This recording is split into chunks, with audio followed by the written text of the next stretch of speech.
Hey, SpeakEasy Podcast listeners, Altovise here, your voice manager. I unmute the voice of women who are ready to speak up about what has kept her silent for way too long. Super excited about this episode of the hashtag SpeakEasy Podcast because I get to highlight an amazing woman that I've been able to connect with and follow for not just 1 month, not just a week. We didn't just meet on Clubhouse, but I've been able to follow her journey for several years. She is the CEO and founder of Jacksonville's Best Caregivers down in Jacksonville, Florida. But she is also a powerhouse when it comes to speaking, when it comes to getting in front of people, and she leads with service. And I just have to set the record straight and say, I am so proud of her. Beyond. Okay. Even throughout the pandemic, she works with those who are in nursing homes and those who are in facilities. And she showed up on the consistent basis, okay? Even going and getting a weekly COVID test. Like some of y'all are spazzed out about getting the COVID test once. No, Roz has gone and gotten the COVID test every week since the pandemic started because of the demographic that she works with. So I'm excited about this episode and what we're going to share, but I had to give flowers where flowers are due first. With that being said, hey, Roz. Hey, Ladybug. Hey, Ladybug. I'm so glad to be on your stage. And we have known each other almost 4 years. Whew. Almost 4 years. What a 4 years it has been. Girl. We won't discuss that on this show. That'll be another show, how to bounce back. Right? Okay. We didn't learn some lessons along the way, you guys. I love when I'm able to connect and serve in such a way that, man, I connect with some amazing people. And before we dive into today's discussion, Roz, I want you to give the studio audience a little bit of information about you. Okay. I am Roz Jones, the CEO and owner of Jacksonville's Best Caregivers, where we provide long and short-term care to your loved one, as well as virtual caregiving in 4 specialized areas: sitter, homemaking companion, home health aide, and certified nursing assistant. We do it for those caregivers to help them with the SOS when they're on this journey, which is being stressed, overwhelmed, and providing safety and security for your loved one. When you can't do it all, you give us a call. So I have been doing caregiving now for a long time. Fell into it by accident, trust me, because baby, I was on the way. I was in C-suite, moving on up. I was moving up, honey, to these skies. And then the Lord moved me out. Right? Up and out. But yeah. It's a great place to start because I think we forget about, what it means to actually work in an industry where it's a lot of times it's a thankless job. Like there are so many things that I've watched you go through when it comes to caregiving. And so I want you to start, where did it start for you? Let's talk about that piece, because most oftentimes when we think about somebody being a caregiver, we're kind of thrusted into that situation. It's usually not something that we're really 100% prepared for. And even when you started this business, before you started, you weren't really all that prepared as well. So I want you to hit on that real quick. Most of the time when we fall into caregiving, does anybody want to be a caregiver? Raise your hand. Right? Exactly. Look, everybody's like, not me, and that was me. One of the ladies from the church, I'll be doing hopefully about 2 minutes or less, asked me to be a caregiver for her because she was going into the hospital. I said, okay, it was supposed to be a 2-day surgery. She's supposed to get part of her intestines cut, go in, sign all the paperwork, blah, blah, blah. So I'm sitting in the waiting room. Time goes by, so I'm assuming she's in recovery. But then the doctor comes out with his little beanie still on his head and the mask on his face, so you know something is wrong as he's coming out of surgery. And so he says, and her name is Rose. Miss Rose is having some difficulties. She has way more blockage in her intestines than we thought. We got to do emergency surgery. Can you sign this paperwork? No, sir, I can't. Hello, somebody. I wouldn't relate it to her. No kind of way. Her husband's dead. Sister has stage 4 cancer. She has no children. And this was my response. And God knows, I remember to this day, whatever the hospital policies are to save her life, you have to follow that, because I don't have the authority to say yes, because I don't know her wishes so far as when it comes to, save my life, put me on a respirator. We had never had that discussion, because we never thought this, an emergency situation would come up. 2 days of care turned into 2 weeks of care at the hospital, then turned into another 6 weeks of care at the rehab. My life changed from Sunday to Sunday. And that's what happens to most of us. A good friend of ours, her mom decided, like in a matter of moments, I'm on the bus heading to your house. She said, okay, you coming for a visit? She said, no, I'm coming to live. Oh, okay. Okay. So I get a call because they can't do it all. And I get these calls all the time in the midnight hour, early. Rather, mama want to come stay with me, and she's packing her bags now. Well, honey, it's either going to say yes or no. It's yes or no. And if you can't do it, be honest with them. And don't let them give you guilt and resentment. Oh, I raised you and took care of you. Yeah, but I can't take care of you. You need to be honest. I'm putting all this out there first, so our lives can change in the moment. And some of us have who can take care, will take care, and some of us can't. And there's nothing wrong with saying no. Nothing wrong with saying no. But go ahead, Altovise, because I'll ramble on, honey. Oh, I love that though. No, but listen, there's nothing wrong with saying no. And saying yes and saying no when it comes to caregiving can mean a huge amount of problems and situationships when we think about the end. And I think this is still like a taboo topic for whatever the reason, out of fear, out of miseducation or uneducated about, wills and all of those things. And I learned the hard way. My mother went in because she wasn't feeling well. She went into the hospital. We found out she had pneumonia. She was on the respirator and she never came home. She went from the hospital to the rehab to a nursing home, and in her 40s. Wow. In her 40s. And people just don't realize that, no, we want to be around, we want to do things, but in her 40s, she went to that literally that transition. And no, we had never had that conversation. We had never gone through that.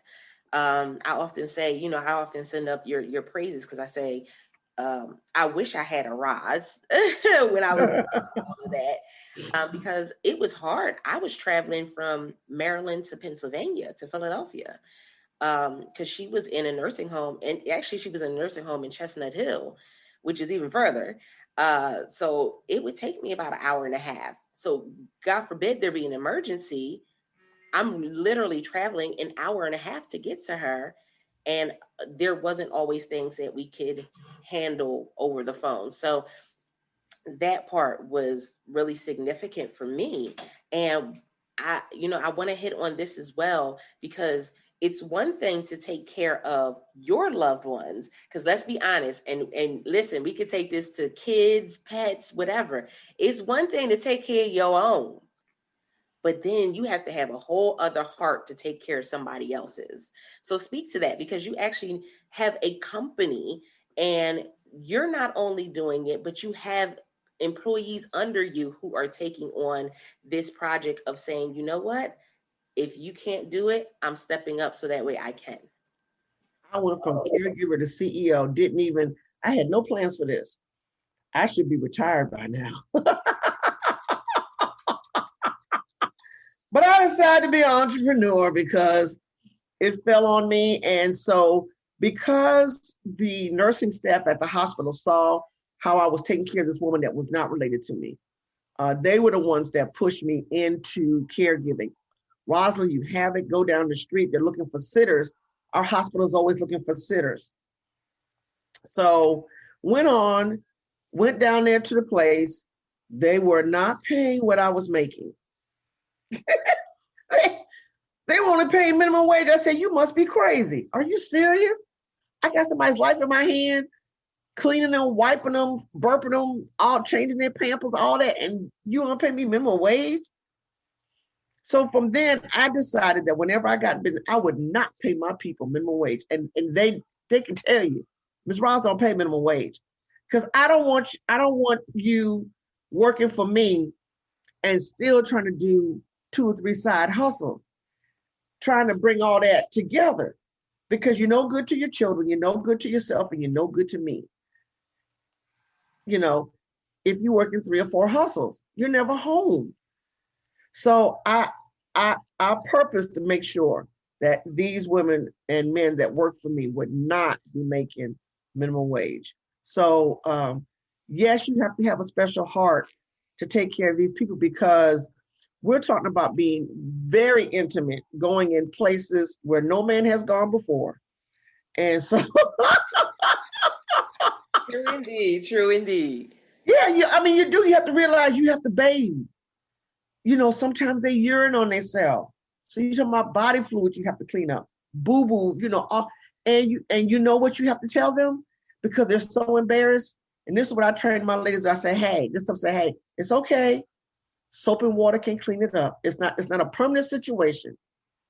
It's just a temporary problem.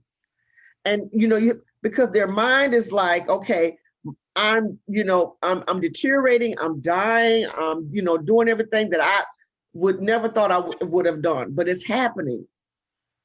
So you have to be you have to have the right mindset, like we talked about earlier today, but you have to have the patient have the right mindset to help them live.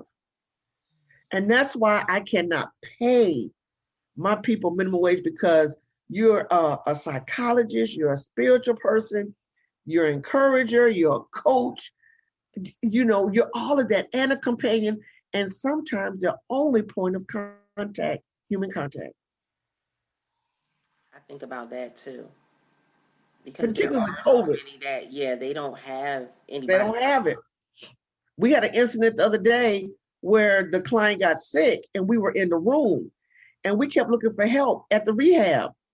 Everybody was on break.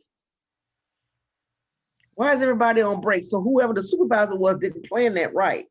Everybody's sitting in the room, nurses, CNAs, LP. Wow. But our client is slumped over, non-responsive, and we're screaming up and down the hallway for help.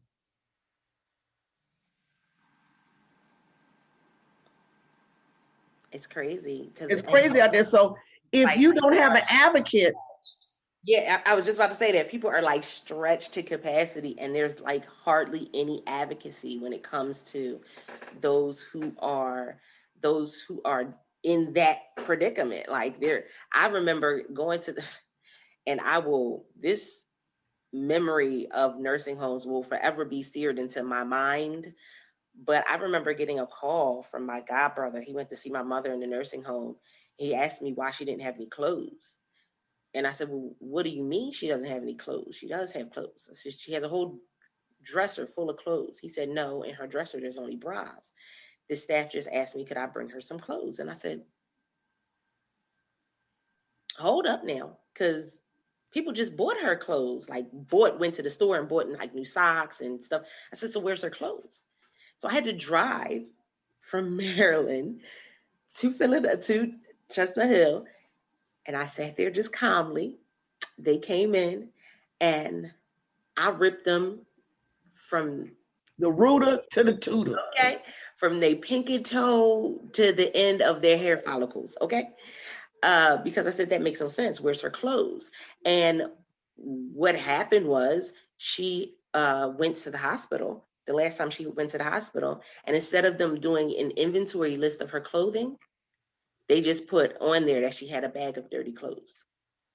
So her clothes were sitting in a room somewhere, but that was it. It was just sitting in a room somewhere. Nobody said that she needed clothes or that her clothes were dirty. They never documented. And I said, so what was in the two? Oh, no, it was 2 bags. I said, so what's in the 2 bags of clothes? Oh, well, we don't know. I said, but on this paper right here, it said you're supposed to do an inventory list. Inventory means I count and I document what's in the bags. And it was not, those were my BC days. I was in transition, guys, to God. I was in transition. It was a no Jesus zone. I understand. No Jesus zone in that moment. And to the point where they went and bought her clothes and washed the clothes that she had. And yeah.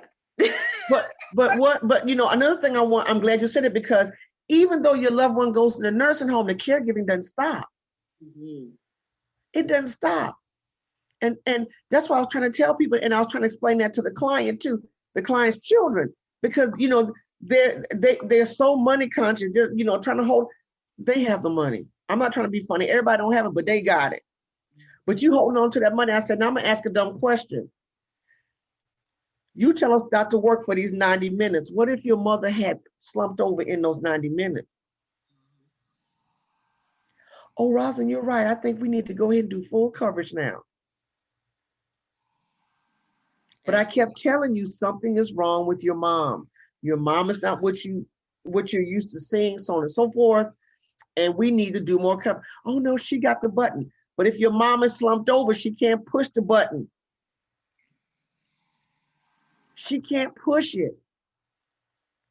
If people don't have advocates, how many people are dying because of a simple thing where you got 20 people on a staff on a break at one time in the break room? How many people are dying because you're not scheduling correctly? How many people are dying because they can't afford a caregiver? How many people are dying because they don't even have an advocate? How many? That's why I'm there. Because of Roz, because Roz didn't have anybody. How many people are not only, her sister was sick, how many people are only children and don't have anybody? I think about all this stuff. I think about it. So it's not just, elderly people needing care, but there's people who are not even elderly that need care. And that's why I'm such a huge advocate, a huge proponent of, hey, have a plan for aging. Have a plan, particularly now in COVID. If you get to COVID and you take care of somebody, who's going to take care of that person while you're in the hospital? That part. Go ahead, Altovise, because I'll suck up all your time, girl. Oh no, this is a great conversation because again, it's a conversation that still isn't being talked about. And you and I, we did an event together in Atlanta, y'all. And I'm going to tell you this story because it's so significant and it speaks to those of you that may have a topic that you talk about or an industry that you work in that you think is not the pretty topic, right? It's not the fun topic, right? It's not the social media marketing. It's not this. But we were doing an event. I was doing an event in Atlanta, and Roz was actually one of our speakers. And her and I had been speaking before that, and we had talked about how previously when she went to other events, she didn't really get a response. So we had talked about, some tips, some key things, and man, when I tell you, she blew it away to the point where it was so impactful that people were going, and while she was doing the Q&A, they were calling family members and asking them, do you have this in place? They were making sure that when we had our next break, they were going and reaching out to family and saying, hey, we don't have this. We need to talk about this for our parents. It was so crazy that her session went for an hour and a half, I think. At least, because I wasn't supposed to be up there 20 minutes. And they kept talking. I'm like, Altovise like, go ahead, baby. Y'all know how Altovise is. Go ahead, baby. Let them use you. And I'm like, ooh, who the next speaker behind me? Please come up. I'm like, let them use you. But it was so significant. And, she talked about our wills. She talked about, what documentation do we have for if we go into the hospital? What documentation do we have for our children? And all of these things. And because so many people, And depending on where you were raised, y'all never talked about having a will. It was taboo. And the reason why a lot of people never talked about a will was because families didn't move out of the city. They stayed there. So everybody knew everybody, and it automatically went to Pookie and them. It automatically went, if it was Big Mama, then Big Mama was the only, what nobody else left. And it went to Big Mama's nieces and nephews or her sister if she wasn't married. It ain't like that no more. It ain't like that. If your aunt became a widow, usually you would take your aunt in. They don't do that no more. Ooh, look. And I've seen that in some cultures, because my children are like, they are really they go and learn about all different types of cultures. I that's one thing that I absolutely love about them. But there's other cultures that, they take care of the seniors. It's a part of who they are as a family, as a unit, is when they get to a certain age or something happens, they take care of it. There's no question. And we don't have that plan. We don't have that conversation. Who's going to take care of who's going to do what? And we don't have it about our parents, but we darn sure don't have it about our kids. And I'm so sick. I say this all the time. I'm so sick of people using the GoFundMe fund as a fundraiser for a funeral service. If y'all don't stop that foolery, if y'all don't stop that and having these chicken dinners to raise money, you spend more money buying the product than you do making all the. Exactly. You giving them they cut. Come on. And you out here begging on social media for help. Stop. There's no reason now not to have your funeral paid for. You can do a prepaid funeral and lock in the price now. You can get the life insurance now. You can do all of that. Most funeral home associations have what's called a prepaid funeral.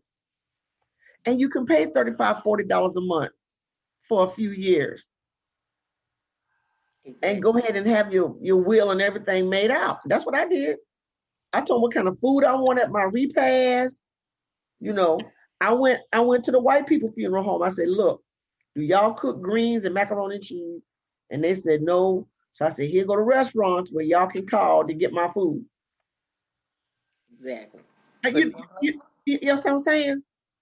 And the reason why I picked them is not because they're white. It's because that if something happened to me anywhere in the country, they will bring my body back to wherever it says on the paperwork. They will bring it back. So, those are things that you need to look at. If you get these funeral services, if something happens to you wherever you're flying, will they bring the body back without a cost? Did you already prepay for that? And then y'all talking about, oh, I want to take her back to the Bahamas, and all that costs money. All that costs money because before you cross state lines, they usually got to be embalmed. Those type of things. Now there's a lot of sanitation regulations. There was already sanitation regulation anyway with the funeral piece, but now it's gone up. When AIDS came in, they had a different way they had to handle bodies. With COVID coming in, or any type of infection, they have to do the sterilization process of the body a little different to ensure that if they do have an open casket or whatever, that everything's been taken care of, and so on and so forth. But you have got to understand now that COVID is not going to allow you any time to get prepared. If someone has Alzheimer's, you have a little time. If someone has cancer, sometimes you have a little time, diabetes, but COVID and strokes, heart attacks, sometimes you don't have time. And I suggest now, because of COVID, that when these kids turn 18, get them a will, get them a power of attorney. Because they dying old and young. And at the time of this recording, everybody's like, oh, COVID's taking a dip and it's going down and da-da-da-da-da. Okay. So now you're getting lax and wearing your mask and washing your hands. And see, before, you couldn't find bleach and toilet paper and paper towels and everything. I wish I had invested in toilet paper. Right. Like, darn it, I should have invested in hand sanitizer. Hand sanitizer, something, aloe vera, something. I should have invested. But, I see people are getting lax because, like I said, all the products are coming back. The only thing you can't find is the Lysol spray. But everything else, the Clorox spray, everybody's getting lax because it hadn't hit them. It's crazy. So with that being said, I can't let you go without having you, ask you this question, because I know the SpeakEasy listeners are probably like, okay, so where do I start? What's the first thing that I should do? Should I work on the will? Should I work on the power of attorney first? Where's the first place to go? Let me tell you, the first place to go is your bank account. Whoever is going to help you in whatever situation, you need to have someone on the checking account, and you need to sit down with the bank, because each bank has different policies, but there's a certain way that the name needs to appear on the bank account so someone can still withdraw money. Now, there's a beneficiary card. At the time of death, if you do not have someone on a beneficiary card and it's time to get that money, you better pray that your loved one die on Friday at 5:01 when the banks close. Because the funeral home notifies Social Security that you're dead. Then Social Security turn around, notifies the financial institution where your check is going, and they shut the account down within 24 to 48 hours after the funeral home notifies. So I would start at the bank to make sure, number one. Number two, I would check my life insurance policy, the same thing. Who's your beneficiary? If something happens, who's gonna take care of this? What's the name of the insurance company? Where are they located? Some of these people are 90 years old, so they've had these insurance policies for 60 and 70 years. Some insurance policies don't even pay after you get a certain age. So do you still, even you've been putting in all this money, do you even still have the money to bury? And sometimes now with pre-existing disease, your insurance is so high, it's higher than a giraffe's tailpipe. True indeed. So I'm just saying, those are places where you need to start. You need to start with the bank. Then you need to come back with your life insurance. And then the other things that I would say, if you're married or you have children, get a copy of everybody's birth certificate. Get a copy of you and your husband's birth certificate and your marriage license. Because the first thing that the probate court is going to ask for is, how can we prove that these are your children, that they are heirs? Now you got the proof. That's oh my goodness. I was just telling my kids, I said, I just redid my office, and so we have a file cabinet now. And I said, okay, so I'm going to make sure that y'all know where the renter's insurance is. I'm going to make sure you know where the life insurance is, because if anything did happen, you would know where it is. I said, I am going to actually get a safe to put it in, because that's a lot safer. Right, and even take the original documents. This is my suggestion. Mm-hmm. The original birth certificate and all that. Put it get you a cheap safe deposit box at the bank for $35, $40 a month, because you want something temperature controlled. Your house is not temperature controlled. It's okay to have a copy, but I would take them baby's birth certificate, even if they got to get a copy of their father's birth certificate. I know a lot of times people are divorced. Oh, I don't want to get that old hook boogie. I don't want to get it. No, you didn't say hook boogie. Let me tell you something. You got to have that information. You need to have that information, because if something comes up and you got to prove that this is my daddy, he is who he say he is, you got to have matching documentation that this man is on your birth certificate and that's y'all. And also too, if you've been adopted, Adopted children have the same full rights as a birth child. I want to put that out there. Stepchildren, if stepchildren been adopted, they got the same rights as a 100% blood-born child. I just want to say that if they've been adopted. True indeed, true indeed. Oh my goodness. SpeakEasy listeners, I hope you've been taking note. I know that this isn't always the glamorous topic, but definitely one that is necessary and needed, especially as we're going through right now. But I also want you to take note of Roz's life. Like, literally, she's been doing this for quite some time. And even throughout the pandemic, she did not step back. She stepped up and went forward doing even more things. I mean, FaceTiming with family members so that way they could see their loved ones, and showing up at hospitals when family members couldn't do it. Like, she's gone above and beyond the call of duty. We always talk about, the bare minimum. And I think as an employee, we always think work smarter, not harder. But when you're an entrepreneur, you work smart and hard. And she has exemplified that in everything that she does. So, Roz, with that being said, let them know how they can reach out to you for more information and where they can find you at online.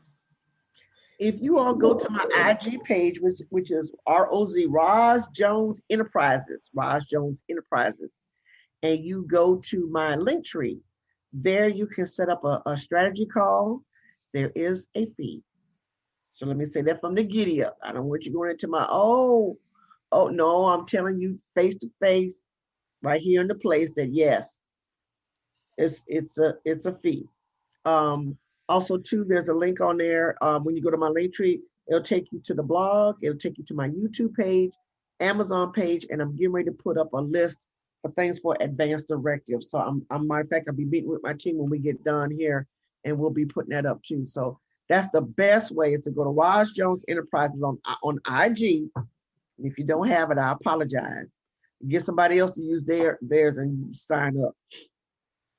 I love it. I love it. SpeakEasy listeners, this was another episode of the #SpeakEasy Podcast, simply because I want you to win. I want to see you thrive. I want to see you succeed. But we also want to make sure that we're taking care of some core things when it comes to us as human beings, because this is one of those topics that pertain to us no matter what business we're in, how long we've been in business, or if we're not in business. You are a human being. And so these are some things that we really need to tap into. So I appreciate you, because guess what? Without the SpeakEasy listeners, there would be no SpeakEasy podcast. So make sure that you are joining the conversation by going to bit.ly/World Voice Community. We would love to keep the conversation going there. And that part, or you can leave a review on your favorite podcasting platform. With that being said, until next time, guys, don't forget to press it out. See ya.